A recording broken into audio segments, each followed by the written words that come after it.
సడన్గా లావ్ అవుతున్నారా? పింపుల్స్, యాక్నే లాంటివన్నిటిని మీ ముఖాన్ని ఎంత వదిలిపెట్టుకోమన్నా పోవట్లేదా? మీ పీరియడ్స్ రెగ్యులర్గా రావట్లేదా? మేబీ ఈ అన్నింటికీ ఒకటే కారణం కావచ్చు. ఇప్పుడు ఈ సమస్య కొన్ని వేల మంది ఆడవాళ్ళు సఫర్ అవుతున్నది. అదే PCOD. Welcome to Usha Vora. PCOD అంటే పాలీసిస్టిక్ ఓవరియన్ డిసీజ్. ఇది హార్మోనల్ ఇంబ్యాలెన్స్ వల్ల కలిగే ఒక కండిషన్. దీనివల్ల ఏంటంటే ఓవరీస్లోన చాలా ఎక్కువగా కూడా మేల్ హార్మోన్స్ రిలీజ్ చేస్తుంది, అంటే ఆండ్రోజన్స్ని ఎక్కువగా రిలీజ్ చేస్తుంది. దీనివల్ల ఎగ్స్ అనేవి కరెక్ట్ టైంకి రిలీజ్ కావు. సో అందువల్లనే ఇర్రెగ్యులర్ పీరియడ్స్ అనేవి మనం చూస్తాం.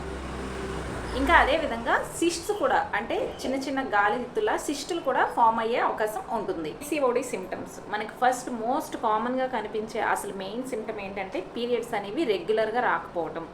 ఒక్కొక్కసారి ఆ పీరియడ్స్ అనేది ఒక్కొక్క మంత్ మిస్ కూడా అయిపోవచ్చు. ఎందుకంటే వాళ్ళకి జనరల్గా బయలాజికల్ సైకిల్ అనేది ఏదైనా 27 డేస్కి ఒకసారి, 28 డేస్కి, కొందరికి 30 డేస్కి ఒకసారి బయలాజికల్ సైకిల్, ప్రతి 30 డేస్కి ఒకసారి పీరియడ్స్ అనేవి వస్తూ ఉంటాయి. వీళ్ళకి ఇలా రెగ్యులర్ టైం అనేది ఉండదన్నమాట. సో ఎప్పుడు వస్తాయో వాళ్ళకు కూడా ఈవెన్ తెలియదు.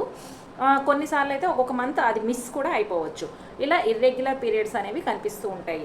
ఇంకా వాళ్ళలో మేల్ హార్మోన్స్ అనేవి ఎక్కువగా, అంటే ఆండ్రోజన్ ఎక్కువగా ఉండటం వల్ల ఆయిల్ స్కిన్ అనేది, యాక్నే, పింపుల్స్ ఇలాంటివన్నీ కూడా ఫేస్ మీద బాగా కనిపిస్తూ ఉంటాయి. మెయిన్ సిమ్టమ్, ఫస్ట్ సిమ్టమ్ వచ్చి వెయిట్ గెయిన్. సడన్గా వెయిట్ గెయిన్ అనేది, ఎక్కువగా బరువు అనేది పెరుగుతారు. అది మనకి ఎక్కువగా కనిపించేది అయితే అబ్డామిన్, అంటే పొట్ట భాగంలో వెయిట్ అనేది చాలా ఎక్కువగా కనిపిస్తూ ఉంటుంది. ఇంకా మేల్ హార్మోన్స్ అయినా ఆండ్రోజన్స్ వీళ్ళలో ఎక్కువగా రిలీజ్ అవ్వడం వల్ల సెకండరీ క్యారెక్టర్స్ కూడా మారుతూ ఉంటాయి. అంటే సెకండరీ క్యారెక్టర్స్ అంటే మనకు తెలిసిందే, మగవాళ్ళలో అనేది కొంత ఏజ్ పెరిగిన తర్వాత వాళ్ళ ఆ మేల్ హార్మోన్స్ అనేది ఎక్కువగా ఉండటం వల్ల వాళ్ళకి అన్వాంటెడ్ హెయిర్ అనేది, మగవాళ్ళలో అయితే అది కరెక్ట్గానే హెయిర్ అనేది డెవలప్ అవుతుంది. లేడీస్లో వచ్చేసరికి ఆడవాళ్ళలో అన్వాంటెడ్ హెయిర్ అని అనుకుంటాం కదా, అంటే ఇలా గడ్డం దగ్గర కానీ, కొంచెం చిన్ దగ్గర కానీ, లేదా ఫేస్ మీద అక్కడక్కడ మగవాళ్ళకి వచ్చే ప్లేస్లోని హెయిర్ అనేది కొంచెం పెరుగుతూ ఉంటుంది. ఈ అన్వాంటెడ్ హెయిర్ ఇవన్నీ కూడా ఎందుకంటే మనకి మేల్ హార్మోన్స్ అనేవి డామినేట్ చేయడం వల్ల ఇలా హెయిర్ అనేది పెరుగుతూ ఉంటుంది. అలాగే హెయిర్ కూడా పలచబడిపోవడము, కొన్నిసార్లు బట్టతల అంటాం కదా, అలా బట్టతల వచ్చినంత పల్చగా హెయిర్ అనేది తయారవుతుంది అనమాట.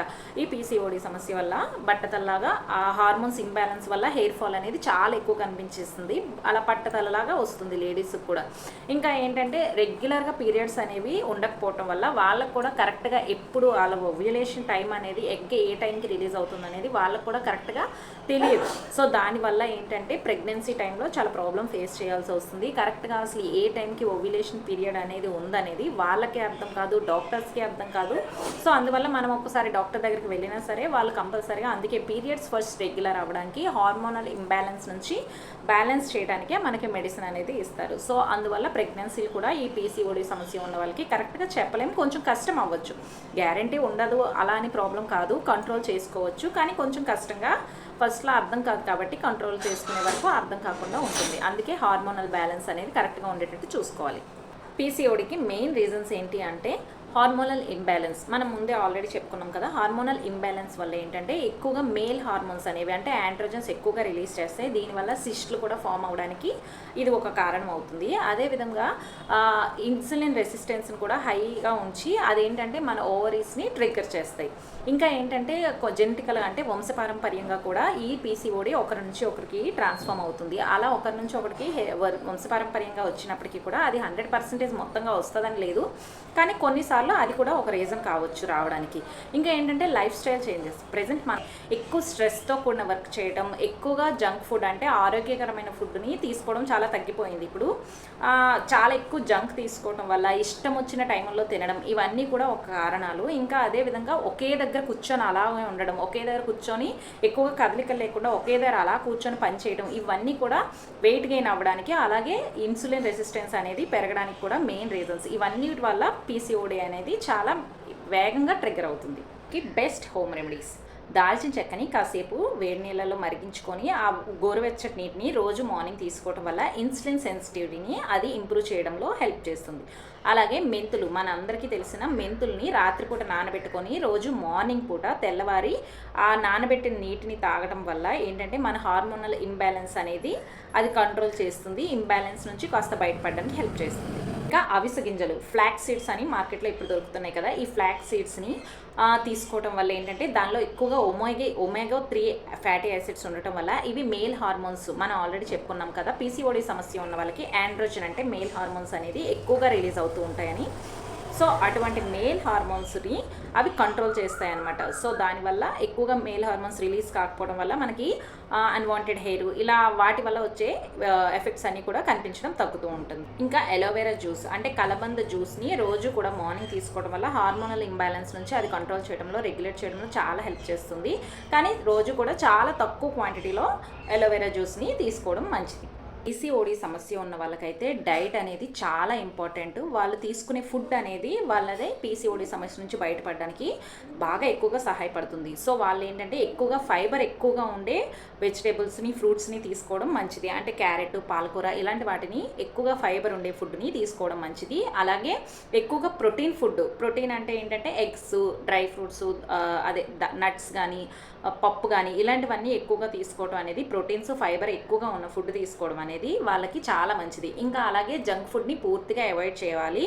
ఇంకా షుగర్ అంటే తీపి పదార్థాలని, ఇంకా ప్రాసెస్డ్ ఫుడ్స్ ఈ మధ్యన మనం చూస్తూ ఉన్నాం కదా, ప్రాసెస్డ్ ఫుడ్స్ తీసుకోవడం కూడా చాలా ఎక్కువైపోయింది. అంటే లైక్ మ్యాగీలు కానీ, ఇంకా ఇన్స్టెంట్ బ్యాటర్స్ రెడీ అయ్యి మనకు దొరుకుతున్నాయి, జస్ట్ ఇంటికి తెచ్చి వేడి చేసుకొని తినేయడం అని, అవన్నీ కూడా ప్రాసెస్డ్ ఫుడ్ కిందే వస్తుంది. సో అటువంటి ప్రాసెస్డ్ ఫుడ్ పూర్తిగా అవాయిడ్ చేయాలి. ఇంకా వాటర్ని బాగా ఎక్కువగా తీసుకోవాలి. ఇవన్నీ కూడా డైట్లో ఇంక్లూడ్ చేసుకుంటే మన హార్మోన్స్ బ్యాలెన్స్ అయ్యి మనకి ఈ పీసీఓడి సమస్య నుంచి వేగంగా బయటపడడానికి కారణం అవుతుంది.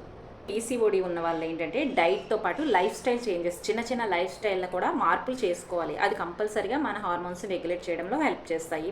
వాళ్ళు ఏంటంటే కంపల్సరీ రోజుకి కనీసం 30 మినిట్స్ లైక్ వాకింగ్ కానీ, యోగా కానీ ఏదో ఒక ఎక్సర్సైజ్ కంపల్సరీగా రోజుకి 30 మినిట్స్ చేసేటట్టు చూసుకోవాలి. ఇంకా వాళ్ళు యోగాలో వచ్చేసరికి సూర్య నమస్కారాలు, భుజంగాసనం ఇవి చేసుకోవడం, ఇంకా బటర్ఫ్లై పోజు ఇలాంటివి చేయటం వల్ల అది మన హెల్త్కి చాలా మంచిది అవుతుంది, ఈ సమస్య ఉన్న వాళ్ళకి ఎస్పెషల్లీ.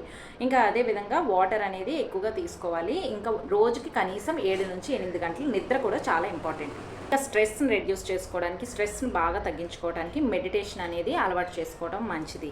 మెయిన్ గుర్తుంచుకోవాల్సిన విషయం ఏంటంటే పీసీఓడి అనేది చాలా పెద్ద భయంకరమైన జబ్బు ఏమీ కాదు. దాన్ని కంపల్సరీగా మేనేజ్ చేసుకోవచ్చు, దాన్ని కంట్రోల్ చేసుకోవచ్చు. కానీ అలా అని పూర్తిగా కూడా నెగ్లెక్ట్ కూడా చేయకూడదు. ఎందుకంటే దాని సిమ్టమ్స్ని మనం ఎప్పటికప్పుడు కరెక్ట్గా చూసుకుంటూ ఉండాలి. ఏమైనా సివియర్గా అనిపిస్తే, అంటే మరి ఎక్కువ రోజులు పీరియడ్స్ అనేది డిలే అవ్వడం కానీ, లేదా సెకండరీ క్యారెక్టర్స్ ఎక్కువ కనిపించడం, ఓవర్గా వెయిట్ పెరగడం, ఇలా అసలు కంట్రోల్ లేకుండా, మన చేతుల్లో లేకుండా సిమ్టమ్స్ చేయి దాటిపోతున్నాయి అనిపించినప్పుడు తప్పకుండా డాక్టర్ని కన్సల్ట్ చేయాలి. మీకు ఈ వీడియో హెల్ప్ఫుల్గా ఉందనుకుంటున్నాను. మీకు ఈ వీడియో హెల్ప్ అయినట్లయితే నా వీడియోని లైక్ చేసి మీ ఫ్రెండ్స్కి షేర్ చేయండి. ఇంకా మరెన్నో ఇలాంటి ఇంట్రెస్టింగ్ వీడియోస్ కోసం నా ఛానల్ని సబ్స్క్రైబ్ చేసుకోండి. Thank you.